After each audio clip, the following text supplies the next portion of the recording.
ದಿನಾಂಕ 26/3/2026 ಗುರುವಾರ ಚೈತ್ರ ಶುಕ್ಲ ಪಕ್ಷ ಏಕಾದಶಿಯಿಂದ ದಿನಾಂಕ 29/3/2026 ಭಾನುವಾರದವರೆಗೆ ಶ್ರೀ ಶನೀಶ್ವರ ಸ್ವಾಮಿಯ 70ನೇ ವಾರ್ಷಿಕ ಜಾತ್ರಾ ಮಹೋತ್ಸವ ಹಾಗೂ ಶ್ರೀರಾಮನವಮಿ ಉತ್ಸವವು ಶ್ರೀ ಶನೀಶ್ವರ ಸ್ವಾಮಿ ಚಾರಿಟಬಲ್ ಟ್ರಸ್ಟ್ ವತಿಯಿಂದ ನಡೆಯಲಿದೆ. ಇನ್ನು ಶನೀಶ್ವರ ಸ್ವಾಮಿ ದೇವಸ್ಥಾನದ ಕುರಿತು ಮಾತನಾಡಿದ್ದು, ಈ ದೇವಸ್ಥಾನವು ನಮ್ಮ ತಾತನವರಾದ ಮುನಿಸ್ವಾಮಪ್ಪನವರು ಕಟ್ಟಿದ್ದು, ಅವರ ನಂತರ ಕೆಲವು ದಿನಗಳವರೆಗೆ ದೇವಸ್ಥಾನದಲ್ಲಿ ಯಾವುದೇ ಪೂಜೆ ಪುನಸ್ಕಾರಗಳು ನಡೆಯದೆ ದೇವಸ್ಥಾನವನ್ನ ಸಂಪೂರ್ಣವಾಗಿ ಮುಚ್ಚಿಸಲಾಗಿತ್ತು. ತದನಂತರ ನಾನು ಪರಿಶುದ್ಧ ಮನಸ್ಸಿನಿಂದ ಪ್ರತಿಯೊಂದನ್ನು ತ್ಯಜಿಸಿ ದೇವಸ್ಥಾನದ ಜೀರ್ಣೋದ್ಧಾರ ಕಾರ್ಯಕ್ಕೆ ಜನಗಳ ಸಹಾಯವನ್ನ ತೆಗೆದುಕೊಂಡು ಅವರುಗಳ ಸಹಕಾರದೊಂದಿಗೆ ದೇವಸ್ಥಾನದ ಜೀರ್ಣೋದ್ಧಾರ ಕೆಲಸವನ್ನ ಮಾಡಿಸಿದ್ದೇನೆ. ಇಂದಿಗೂ ಶನೀಶ್ವರ ಸ್ವಾಮಿಯ ಯಾವುದೇ ಪೂಜೆ ಪುನಸ್ಕಾರಗಳು ಕಾರ್ಯಕ್ರಮಗಳು ನಡೆದರೆ ಅವರ ಭಕ್ತರ ಸಹಕಾರ ಅಪಾರ ಮಟ್ಟದಲ್ಲಿರುತ್ತದೆ. ನಾನು ಈ ದೇವಸ್ಥಾನದಲ್ಲಿ ಸ್ವಾಮೀಜಿ ಆಗಿದ್ದುಕೊಂಡು ಪ್ರತಿಯೊಂದು ಮಾರ್ಗದರ್ಶನ ಕೊಡುತ್ತೇನೆ ಮತ್ತು ಭಕ್ತರು ಅದನ್ನು ಪಾಲಿಸಿಕೊಂಡು ನಡೆಸಿಕೊಂಡು ಬಂದಿದ್ದಾರೆ. ಮುಂದಿನ ದಿನಗಳಲ್ಲಿ ಅನಾಥಾಶ್ರಮ, ವೃದ್ಧಾಶ್ರಮ, ಅನ್ನದಾನ ವ್ಯವಸ್ಥೆಯನ್ನ ಮಾಡುವಂತಹ ಯೋಜನೆಯನ್ನ ಹೊಂದಿದ್ದೇವೆ. ಮುಂದಿನ ದಿನಗಳಲ್ಲಿ ಅದರ ಬಗ್ಗೆ ಯೋಚನೆ ಮಾಡುತ್ತೇವೆ ಎಂದು ಹೇಳಿದರು. ಉದ್ಭವ ಮಾಡಿದ್ದೀರಾ, ಎಲ್ಲಿಂದ ಸ್ಟಾರ್ಟ್ ಆಯಿತು, ಯಾವಾಗ ಸ್ಟಾರ್ಟ್ ಆಯಿತು, ಅದ್ರ ಬಗ್ಗೆ ನಿಮ್ಮ ಇದನ್ನು ಹಂಚ್ಕೊಳ್ಳಿ ಸರ್. ಇದು ದೇವಸ್ಥಾನ ಬಂದು ನಮ್ಮ ತಾತ ಅವರು ಕಟ್ಟಿದ ದೇವಸ್ಥಾನ. ಇದು ಮುನ್ಷಮ್ಮಪ್ಪ ಅಂತೇಳಿ ನಮ್ಮ ತಾತ ಹೆಸರು. ಅವ್ರು ಕಟ್ಟಿದ್ದು. ಅವ್ರು ಕಟ್ಟಿ ಒಂದು ಕೆಲವು ದಿವಸ ದೇವಸ್ಥಾನ ಇದು ಮಾಡಿದ್ರು. ಎಲ್ಲ ಮಾಡಿದ್ದಾದಮೇಲೆ ಏನಾಯಿತು ಅಂದರೆ ಅವ್ರು ತೀರ್ಕೊಂಬಿಟ್ರು. ಅವ್ರು ತೀರ್ಕೊಂಡಿದ್ದಾದಮೇಲೆ ಈ ದೇವಸ್ಥಾನದ ಕಡೆ ಯಾರು ನೋಡೋರು ಇರಲಿಲ್ಲ. ನಾವು ಈ ಕಡೆ ಬರ್ತಾ ಇರಲಿಲ್ಲ. ಭಯ ವಿಪರೀತ ಅಯ್ಯಪ್ಪನ ಕಂಡ್ರೆ. ಯಾರು ತಾನೇ ಮುಂದೆ ನಿಂತ್ಕೊಂಡು ಮಾತಾಡೋಕ್ಕಾಗ್ತದೆ ಹೇಳ್ರಿ? ಯಾರು ನಿಲ್ತ್ಕೊಳಕ್ಕಾಗೋದಿಲ್ಲ ಅಪ್ಪನ ಮುಂದ್ಗಡೆ. ವಿಪರೀತ ಭಯ. ನಾವು ವಿಪರೀತ ಕಷ್ಟದಲ್ಲಿದ್ದವರು. ಮನೆ ಇಲ್ಲ, ಮಠ ಇಲ್ಲ, ಇನ್ನೊಂದಿಲ್ಲ, ಮತ್ತೊಂದಿಲ್ಲ, ನೋಡೋರಿಲ್ಲ, ಮಾಡೋರಿಲ್ಲ. ಆ ರೀತಿಯ ಪರಿಸ್ಥಿತಿಯಲ್ಲಿ ಹೋಗ್ಬಿಟ್ರಿ ನಾವು. ಚೆನ್ನಾಗಿದ್ದವರು ಈ ಭಗವಂತನ ಸೇವೆ ಮಾಡೋದಕ್ಕೆ ಬಂದು ನಮ್ಮ ತಾತ ಅವ್ರನಿಂದ ಆಸ್ತಿ ಪಾಸ್ತಿ, ಮನೆ, ಮಠ, ಇನ್ನೊಂದು ಮತ್ತೊಂದು ಎಲ್ಲ ಹೊರಟೋಯ್ತು. ಎಲ್ಲ ಮುಗಿದೋಗಿ ನಾವು ಈಗಿನ ಸ್ಥಿತಿಗೆ ಬಂದುಬಿಟ್ವಿ. ಗೊತ್ತಿಲ್ಲ ನಮಗೆ ಅಪ್ಪನ ಸವಾಸ ಏನು ಎತ್ತ ಅಂತೇಳಿ. ಯಾವ ರೀತಿ ಇರಬೇಕು, ಯಾವ ರೀತಿ ನಡ್ಕೊಬೇಕು, ಹೇಗಿರ್ಬೇಕು ಅನ್ನೋದು ಗೊತ್ತಿಲ್ಲ ನಮಗೆ. ಏನೋ ಭಗವಂತ ಅಂಥೇಳಿ ಬಂದು ಮಾಡಿಬಿಟ್ಟಿದ್ದಾರೆ ಅವರು. ಪರಿಸ್ಥಿತಿ ಹಿಂಗಾಯಿತು. ಆ ಅಪ್ಪನ ರೂಲ್ಸ್ ಆ್ಯಂಡ್ ರೆಗ್ಯುಲೇಷನ್ ಜಾಸ್ತಿ ಇದೆ. ಅದ್ರ ಪ್ರಕಾರ ಇವರು ಇರಲಿಲ್ಲ. ಅದರಿಂದ ಕಷ್ಟ ಆಯಿತು. ಆಮೇಲೆ ದೇವಸ್ಥಾನ ಕೆಲವು ದಿವಸ ನಿಲ್ತೋಗ್ಬಿಡ್ತು. ಪೂಜೆ ಪುರಸ್ಕಾರಗಳಾಗಲಿಲ್ಲ. ಆಮೇಲೆ ನಾವು ಹಿಂಗೆ ಎಲ್ಲೇ ಇದ್ವಿ. ನಮಗೆ ವಿಪರೀತ ಭಯ. ಯಾರು ಅಪ್ಪನ ಎದುರಿಗೆ ನಿಲ್ಲೋರು? ಈ ಪರಿಸ್ಥಿತಿ ಆಯಿತು. ಹಂಗೆ ಇರಬೇಕಾದ್ರೆ ಬಂದ್ವಿ. ಅವನ ದಯ ಎಲ್ಲ ಬಿಟ್ಟಿದ್ದೆ ಆಯಿತು. ಅಯ್ಯಪ್ಪನ ಸೇವೆಗೆ ಬಂದಮೇಲೆ ಮನೆ, ಮಠ, ಹೆಂಡತಿ, ಮಕ್ಕಳು, ಸಂಸಾರ, ಸಾಗರ, ಈ ಪದಾರ್ಥಗಳು, ತಿನ್ನೋ ಪದಾರ್ಥಗಳು ಎಲ್ಲ ನಿಲ್ಸಿದಾಯಿತು. ಎಲ್ಲ ಬಿಟ್ಟು ಅಯ್ಯಪ್ಪನ ಪದನ ಗಟ್ಟಿಯಾಗಿ ಹಿಡ್ಕೊಳ್ಳೋದೇ ಆಯಿತು. ಅಯ್ಯಪ್ಪನ ಹತ್ರ ರೂಲ್ಸ್ ಜಾಸ್ತಿ ಇದೆ. ಮೋಸ ಮಾಡೋದಾಗಲಿ, ಅನ್ಯಾಯ ಮಾಡೋದಾಗಲಿ, ಅಥವಾ ಇನ್ನೊಬ್ರಿಗೆ ಹಾಳು ಮಾಡೋದಾಗಲಿ, ಈ ಮಾಂಸ ಮಟ್ರೆ ಇನ್ನೊಂದು ಮತ್ತೊಂದು ತಿನ್ನೋದಾಗಲಿ ಯಾವೂ ಇಲ್ಲ. ಸುಳ್ಳು ಹೇಳೋದಾಗಲಿ ಏನೂ ಮಾಡಬಾರ್ದು. ಪರಿಶುದ್ಧವಾಗಿರ್ಬೇಕು ಅಯ್ಯಪ್ಪನ ಹತ್ರ. ಪರಿಶುದ್ಧವಾಗಿದ್ದರೆ ಮಾತ್ರ ಏನಾದರೂ ಅಯ್ಯಪ್ಪನ ಕಡೆನಿಕ ನಾವು ಹೋಲಿಸ್ಕೊಂಬೋದು. ಅದು ಏನು ಹೋಲಿಸ್ಕೊಳಕ್ಕಾಗೋದಿಲ್ಲ. ಭಕ್ತಿಪೂರ್ವಕವಾಗಿ ಅಯ್ಯಪ್ಪನ ಆರಾಧನೆ ಮಾಡಿ, ಧ್ಯಾನ ಮಾಡಿ, ಜಪ ಮಾಡಿ, ತಪ ಮಾಡಿ ಎಲ್ಲ ತ್ಯಜಿಸಿ ನಾವಿದ್ದರೆ ಆವಾಗ ಏನೋ ಅವನು ಕಾಪಾಡ್ತಾನೆ ಅಷ್ಟೇ ನಮ್ಮನ್ನು. ಏನು ನಮ್ಗೆ ಊಟಕ್ಕೆ, ಬಟ್ಟೆಗೆ, ಇನ್ನೊಂದಕ್ಕೆ ಮತ್ತೊಂದಕ್ಕೆ ಎಲ್ಲ ಅನುಕೂಲ ಮಾಡಿಕೊಡ್ತಾನೆ. ಹಾಗಂತೇಳಿ ಏನಾದರೂ ತಿರುಗಿ ನಾವೇನಾದರೂ ಮುಂದೆ ಮೆರೆಯೋದಕ್ಕೆ ಹೋದರೆ ಅಯ್ಯಪ್ಪನ ಹತ್ರ ಏನು ಭರಾಟೆ ನಡೆಯಲ್ಲ. ಭಕ್ತಿಗೆ ಮಾತ್ರ ಭಗವಂತ ಅವನು ಸಂಪೂರ್ಣವಾಗಿ ನಂಬಿದ್ರೆ ಅವನು ಏನು ಬೇಕೋ ಮಾಡಿಕೊಡ್ತಾನೆ. ಕೈ ಬಿಡಲ್ಲ. 100% ಕೈ ಬಿಡೋದು. ಸರ್, ಆದರೆ ನಾವು ಕರೆಕ್ಟಾಗಿರ್ಬೇಕು.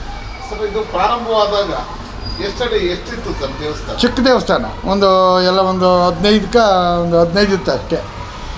ಒಂದು 15 ಇತ್ತು. ಚಿಕ್ಕದು ಇಷ್ಟಿತ್ತು ವಿಗ್ರಹ. ನಮ್ಮ ತಾತ ಅವರು ಮಾಡಿದ್ದು. ಆಮೇಲೆ ಅವರು ಆದ ನಂತರ ನಾನು ಇಲ್ಲಿ ಬಂದ ಮೇಲೆ ಆಮೇಲೆ ನಾವು ಸ್ವಲ್ಪ ಎಲ್ಲ ಬಿದ್ದೋಗೋ ಸ್ಥಿತಿ ಇತ್ತು. ಎಲ್ಲ ಅವರು ಮಣ್ಣಾಗಿ ಕಟ್ಟಿಬಿಟ್ಟಿದ್ರು, ಬಿದ್ದೋಗೋ ಸ್ಥಿತಿ ಇತ್ತು. ಆಮೇಲೆ ನಾವು ಬಂದ ಮೇಲೆ ಯಾರನ್ನ ಕೈ ಕಾಲೆಲ್ಲ ಹಿಡ್ಕೊಂಡು ಈ ಥರ ದೇವಸ್ಥಾನಕ್ಕೆ ಬಿದ್ದೋಗ್ತಾ ಇದೆ, ಏನಾದರೂ ಮಾಡಬೇಕು ಅಂತೇಳಿ ವಿಚಾರ ಮುಟ್ಟಿಸಿ ಈ ಊರಲ್ಲಿರೋರು ಜನಗಳಿಗೆ ಅವಾಗ ಒಬ್ಬರು ಕಲ್ಲು, ಇಟ್ಟಿಗೆ, ಮಣ್ಣು, ಸಿಮೆಂಟು ಎಲ್ಲ ಕೊಡೋಕ್ಕೆ ಪ್ರಾರಂಭ ಆದರು. ಪ್ರಾರಂಭ ಆದಾಗ ಸ್ವಲ್ಪ ಸ್ವಲ್ಪವಾಗಿ ಹಂತವಾಗಿ ಇಷ್ಟರ ಮಟ್ಟಿಗೆ ತಗೊಂಬಂದು ನಿಲ್ಲಿಸೋದಕ್ಕೆ ಒಂದು ಅವಕಾಶ ಆಯಿತು. ಅಂದರೆ ನಾವು ಭಕ್ತರ ಸಹಕಾರ ಜಾಸ್ತಿ ಇದೆ ನಮ್ಮ ದೇವಸ್ಥಾನಕ್ಕೆ. ಬೇಕಾದಷ್ಟು ಜನ ಭಕ್ತರು ಬರ್ತಾರೆ. ಆ ಅಪ್ಪನ ಭಕ್ತರು ಯಾವತ್ತು ಏನೂ ಇಲ್ಲ ಅಂದೆ, ಯಾವುದೇ ಕಾರ್ಯಕ್ರಮಗಳು ನಡೆದ್ರು, ಯಾವುದೇ ಫಂಕ್ಷನ್ ನಡೆದ್ರು, ಏನೇ ನಡೆದ್ರು ಭಕ್ತರ ಸಹಕಾರ ಚೆನ್ನಾಗಿದೆ. ಸಹಾಯ ಮಾಡ್ತಾರೆ, ಸಹಕಾರ ಮಾಡ್ತಾರೆ, ಮುಂದೆ ನಿಲ್ತಾರೆ. ಅವರೇ ನಿಲ್ತಾ ಅವರೇ ಮಾಡ್ತಾಯಿರ್ತಾರೆ. ನಂದೇನು ಅದರಲ್ಲಿ ಪಾತ್ರ ಇಲ್ಲ. ನಾನು ಸುಮ್ಮನೆ ಏನೋ ಸ್ವಾಮೀಜಿಗಳು ಅಂತೇಳಿ ಸುಮ್ಮನೆ ಇರಬೇಕಾಗ್ತದೆ ಅಷ್ಟೇ. ಇನ್ನೆಲ್ಲ ಭಕ್ತರ ಮಾಡ್ತಾಯಿರ್ತಾರೆ. ಅವ್ರಿಗೆ ಮಾರ್ಗದರ್ಶನ ಹೇಳ್ಬೇಕಷ್ಟೇ. ಈ ರೀತಿ ಮಾಡಿ, ಹೀಗೆ ಮಾಡಿ, ಹೀಗೆ ಮಾಡಿ ಅಂತೇಳಿ ವಿಚಾರ ಮುಟ್ಟಿಸಿದ್ರೆ ಅವರೇ ಎಲ್ಲ ಮಾಡ್ಕೊಂಡು ಹೋಗ್ತಾರೆ. ಸಮೃದ್ಧಿಯಾಗಿ ನಡೀತಾ ಇದೆ, ಆನಂದವಾಗಿ ನಡೀತಾ ಇದೆ.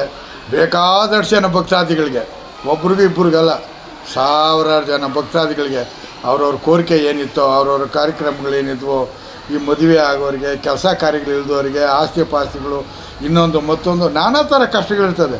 ಎಲ್ಲನೂ ಪರಿಹಾರ ಮಾಡಿ ಕೊಟ್ಟಿದ್ದೇನೆ ಭಗವಂತ. ಅವ್ರವ್ರ ನಂಬಿಕೆ, ಅವ್ರವ್ರ ಭಕ್ತಿ ಅವ್ರವ್ರನ್ನ ಕಾಯ್ತಾ ಇರ್ತದೆ. ಎಷ್ಟು ಜಾಗ ವಿಸ್ತೀರ್ಣ ಇದೆ ಸರ್? ಇದು ಒಂದು 6 ಕುಂಟೆ ಇದೆ ಅಷ್ಟೇ. ನಮಗಿನ್ನೂ ಬೇಕು ಜಾಗ. ನಾವಿನ್ನೂ ಅನಾಥ ಆಶ್ರಮ ಕಟ್ಟಬೇಕು, ವೃದ್ಧಾಶ್ರಮ ಕಟ್ಟಬೇಕು. ಇನ್ನು ಅನ್ನದಾನಕ್ಕೆ ಜಾಗ ಇಲ್ಲ, ಜಾಗ ಬೇಕು. ಸರಿ, ಅಕ್ಕಪಕ್ಕದಲ್ಲಿ ಸ್ವಲ್ಪ ಇದೆ, ಹಿಂದಗಡೆ ಇದೆ, ಈ ಸೈಡಲ್ಲಿದೆ. ಅವ್ರ ಪಾಪ ಅವ್ರನ್ನ ಎಲ್ಲನ ಬೇರೆ ಕಡೆ ಕಳಿಸ್ಬೇಕು ಅಂದ್ರೆ ಅವ್ರಿಗೆ ಏನು ಕೊಡಬೇಕಲ್ವಾ. ಸುಮ್ಮನೆ ನಾವು ಜನನ ಪೋರ್ಸರಿ ಮಾಡೋಕ್ಕಾಗಲ್ಲ ಈಗಿನ ಒಂದು ಪರಿಸ್ಥಿತಿಯಲ್ಲಿ. ಯಾಕಂತಂದ್ರೆ ಇವಾಗ ನಮ್ಮ ಕಡೆ ಎಲ್ಲ ಈ ಸಿಕ್ಕಾಪಟ್ಟೆ ರೇಟ್ಗಳಾಗೇ ಬಿಟ್ಟವೆ, ಜಾಗಗಳು ಯಾರು ಕೊಡೋದಿಲ್ಲ. ಅದರಿಂದ ಏನಾದ್ವಲ್ಲ ಭಕ್ತಾದಿಗಳನ್ನೆಲ್ಲ ಹಿಡ್ಕೊಂಡು ಕೇಳ್ಕೊಂಡು ಚೆಂದ ವಸೂಲು ಮಾಡ್ಕೊಂಡು ಅವ್ರಿಗೇನು ಕೊಡಬೇಕೋ ಅವ್ರಿಗೆ ಸೇರಿಸಿ ಆಮೇಲೆ ದೇವಸ್ಥಾನಕ್ಕೆ ಅದನ್ನು ಬಳಸ್ಕೊಂಡು ಆಮೇಲೆ ನಮ್ಮ ಮುಂದೆ ಏನು ಬೇಕೋ ಅದನ್ನು ಮಾಡಬೇಕಾಗ್ತದೆ. ಹೌದೌದು, 100% ಇದೆ. ನಮಗೆ ಸಹಾಯ ಆಗಲಿ ಸಹಕಾರ ಆಗಲಿ ಸ್ವಲ್ಪ ಕಷ್ಟ ಇದೆ. ಈ ಕಡೆ ಎಲ್ಲ ರೇಟ್ಗಳು ಜಾಸ್ತಿ ಆಗಿಬಿಟ್ಟವೆ ಜಮೀನ್ದು. ಏನು ಮಾಡೋದು? ಆವಾಗ ನಮ್ಗೆ ಆ ದೇವಸ್ಥಾನದಲ್ಲಿ ನಾವು ಆವಾಗ ಮುಂದೆ ಬಂದಾಗ ಈ ಥರ ನಮಗೆ ಏನಾದರೂ ಒಂದು ತಲೆಯಲ್ಲಿ ಉಳಿದಿದ್ರೆ ನಾವೇನೋ ಮಾಡ್ಬೋದಾಗಿತ್ತು. ಆವಾಗ ತಲೆಗೆ ಹೊಳಿಲಿಲ್ಲ. ಆಮೇಲೆ ನೋಡ್ತಾ ನೋಡ್ತಾ ಏನಾದರೂ ಸಮಾಜ ಸೇವೆ ಮಾಡಬೇಕು, ಜನಗಳಿಗೆ ಏನಾದರೂ ಒಂದು ಅನುಕೂಲ ಮಾಡಿಕೊಡ್ಬೇಕು, ಬರೋಂಥ ಹೋಗೋಂಥ ಭಕ್ತಾದಿಗಳಿಗೆ ಒಂದು ಅನುಕೂಲ ಆಗಬೇಕು ಅನ್ನೋ ಆಸೆ ಆಕಾಂಕ್ಷೆಗಳು ಬಂತು. ನಮಗೇನು ಬೇಡ, ನಾವು ಸಾಕು, ಭಗವಂತ ನಮ್ಗೆ ಕೊಟ್ಟಿದ್ದಾನೆ. ಒಬ್ಬರು ಮನೆ ಬಾಗಿಲಿಗೆ ಹೋಗಿದ್ದಂಗೆ ಊಟ ಮಾಡಿಕೊಂಡು ನಮ್ಮ ಜೀವನ ನಾವು ಮಾಡೋದಕ್ಕೆ ಅವಕಾಶ ಮಾಡಿಕೊಟ್ಟಿದ್ದಾನೆ, ಅಷ್ಟೇ ಸಾಕು. ಭಕ್ತರಿಗೆ ಒಂದು ಅನುಕೂಲ ಮಾಡೋದಕ್ಕೆ ಅವಕಾಶ ಆದರೆ ಸಾಕು ನಮ್ಗೆ, ಅಷ್ಟೇ. ನೀವು ಇಲ್ಲಿಗೆ ಬಂದು ಎಷ್ಟು ವರ್ಷ ಆಯ್ತು? ನಾನು ಬಂದು 34-35 ವರ್ಷ ಆಯಿತು. 34-35 ಆಯಿತು. ಈಗ ಇಲ್ಲಿ ಅರ್ಚಕರು ಯಾರು ಸರ್? ಅರ್ಚಕರು ಒಂದಿಬ್ರು ಇಟ್ಕೊಂಡಿದ್ದೀವಿ. ಅವರು ಮಾಡ್ತಾಯಿರ್ತಾರೆ, ಪೂಜೆ ಮಾಡ್ತಾಯಿರ್ತಾರೆ. ನಾವು ಸ್ವಾಮಿಗಳಾಗಿರ್ತೀವಿ. ಬರೋಂಥ ಹೋಗೋಂಥ ಭಕ್ತಾದಿಗಳಿಗೆ ವಿಚಾರಗಳು ಮುಟ್ಟಿಸ್ತಾ ಇರ್ತೀವಿ. ಇನ್ನೇನು ಜಾತ್ರೆ ಬೇರೆ, ವರ್ಷ ಜಾತ್ರೆ ಬೇರೆ ಮಾಡ್ತಾ ಇರ್ತೀವಿ. ಪ್ರತಿ ವರ್ಷ ಮಾಡ್ತೀರಾ? ಪ್ರತಿ ವರ್ಷವೂ ಜಾತ್ರೆ ಮಾಡ್ಕೊಂಬರ್ತಾ ಇದ್ದೀವಿ. ಮಾರ್ಚ್ ತಿಂಗಳಲ್ಲಿ, ಏಪ್ರಿಲ್ ತಿಂಗಳಲ್ಲಿ ಬರ್ತದೆ, ಮಾರ್ಚಲ್ಲಿ ಬರ್ತದೆ. ಅನ್ನದಾನ ಅಂತೂ ಬೇಕಾದಷ್ಟು ಸುಭಿಕ್ಷಿತಾಗಿ ನಡೀತಾ ಇರ್ತದೆ. ಪ್ರತಿದಿನ ಇಲ್ಲ ಪ್ರತಿ ವಾರದಲ್ಲಿ? ಶನಿವಾರ ನಡೀತದೆ. ಜಾತ್ರೆ ಟೈಮ್ನಲ್ಲಿ ವೈಕುಂಠ ಏಕಾದಶಿ, ಶ್ರಾವಣ ಶನಿವಾರಗಳು, ಶಿವರಾತ್ರಿ ಹಬ್ಬದಲ್ಲಿ ಎಲ್ಲ ಕಾರ್ಯಕ್ರಮಗಳು ಚೆನ್ನಾಗಿ ನಡೀತವೆ. ಎಲ್ಲ ಹಬ್ಬಗಳಲ್ಲೂ ಅನ್ನದಾನಗಳು ಚೆನ್ನಾಗಿ ನಡೀತಾ ಇರ್ತದೆ. ಅದರಲ್ಲಿ ಎರಡೊಂದಿಲ್ಲ.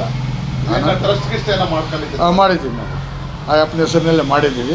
ನಾವೇ ಅಧ್ಯಕ್ಷರು ಅದರೊಳಗಡೆ. ನಮ್ಮ ಮಾರ್ಗದರ್ಶನದಲ್ಲಿ ಎಲ್ಲ ನಡೀತಾ ಇರ್ತದೆ. ಬೇರೆ ಯಾರನ್ನೂ ನಾವು ಇಲ್ಲಿ ಸೇರಿಸಿಲ್ಲ.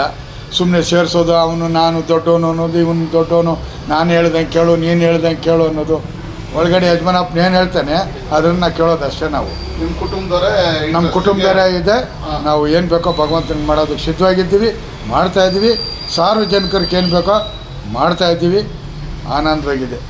ಈ ರಾಜಗೋಪುರ ಮಾಡಿ ಎಷ್ಟು ವರ್ಷ ಆಯ್ತು? ರಾಜಗೋಪುರ ಮಾಡಿ ಒಂದೂವರೆ ವರ್ಷ ಆಯ್ತು ಅಷ್ಟೇ. ಎಲ್ಲ ಭಕ್ತಾದಿಗಳದೆ ಅದು. ಎಲ್ಲ ಭಕ್ತಾದಿಗಳದೆ. ಸುಮಾರು 1.5 ಕೋಟಿ ಏನೋ ಮೇಲೆ ಆಯಿತು. ಆರಾಮಾಗಿ ಒಳ್ಳೆ ಚೆನ್ನಾಗಿ ಕೆಲಸ ನಡೆದು ಭಕ್ತಾದಿಗಳು ಸಹಕಾರ ಚೆನ್ನಾಗಿ ಮಾಡಿದ್ರು. ಈ ಜಾತ್ರೆಯ ವಿಶೇಷತೆಗಳು ಏನೇನು ಕಾರ್ಯಕ್ರಮ ಇದೆ ಸರ್? ಸ್ವಾಮಿ, ಇಲ್ಲಿ ಜಾತ್ರೆಯಲ್ಲಿ ದೇವರು ಉತ್ಸವ ಹೋಗ್ತದೆ. ಗುರುವಾರ ಉತ್ಸವ ಮುಗಿಸ್ಕೊಂಡು ಬಂದ್ಬಿಟ್ಟು ಮೇಲೆ ಶುಕ್ರವಾರ ಇಲ್ಲೇ ಇರ್ತದೆ ಕಾರ್ಯಕ್ರಮಗಳು. ಶನಿವಾರ ಫುಲ್ ಇರ್ತದೆ. ಬೆಳಗ್ಗೆ ಸ್ಟಾರ್ಟ್ ಆದರೆ ಭಾನುವಾರ ಬೆಳಗ್ಗೆವರೆಗೂ ಅಗ್ನಿಕುಂಡ ಇರ್ತದೆ.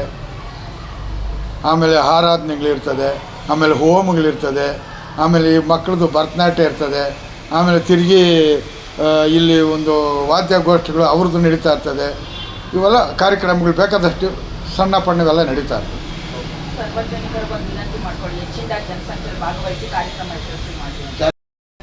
ಬನ್ನಿ, ಎಲ್ಲ ಸಹಕಾರ ನಿಂತ್ಕೊಳ್ಳಿ. ಎಲ್ಲರೂ ಮಾಡಿ ಭಗವಂತ ಎಲ್ಲ ನಿಮ್ಮೆಲ್ಲರಿಗೂ ಒಳ್ಳೇದು ಮಾಡಲಿ. ನೀವೆಲ್ಲರೂ ಚೆನ್ನಾಗಿರಿ, ಆನಂದವಾಗಿರಿ. ನಮ್ಮ ಕಡೆಯಿಂದ ಆ ಭಗವಂತ ನಿಮಗೆ ಒಳ್ಳೇದಾಗಲಿ ಅಂತೇಳಿ ನಾನು ಹಾರೈಸ್ತಾ ಇರ್ತೀನಿ.